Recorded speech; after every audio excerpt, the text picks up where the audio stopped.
চলো আজ তোমাদের সঙ্গে দারুণ একটা টিপস শেয়ার করি। আমাদের ঘরে সবারই কিন্তু ঘি থাকে। ঘিটা বেশি দিন গেলে কিন্তু কেমন একটা তেলকুটে গন্ধ হয়ে যায়, তখন আর ঘিটা খেতে কিন্তু একদমই ভালো লাগে না। তো আমার এই ঘিটাও কিন্তু বেশ অনেকটা দিন আগে আনা হয়েছে, কিছুটা খেয়েছি আর কিছুটা এই যে বোতলে ছিল কেমন একটা তেলকুটে গন্ধ হয়ে গেছে। এখন এই ঘিটা আমি আবার সুন্দর ফ্লেভারে কি করে ফিরিয়ে আনবো সেই টিপসটাই তোমাদের সঙ্গে দেবো। এখানে আমি কিছুটা দুধে ছানা কেটে নিয়েছি, সেই ছানাটা দিয়ে কিন্তু আর দুই একটা লবঙ্গ দিয়ে এই যে এখন আমি ঘিটার ভেতরে জাল করে নেব।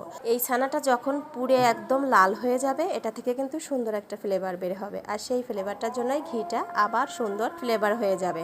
তো এটাও দিতে পারো, আবার তোমরা দইও কিন্তু দিতে পারো।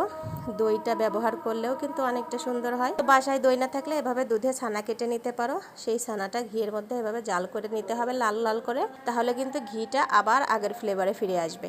তো আমার এই যে প্রায় লাল লাল হয়ে এসছে, এটা ঠান্ডা করে আবার পত্রে ঢেলে রেখে। তো টিপসটি তোমাদের কেমন লাগলো কমেন্ট করে আমাকে জানিও। টাটা।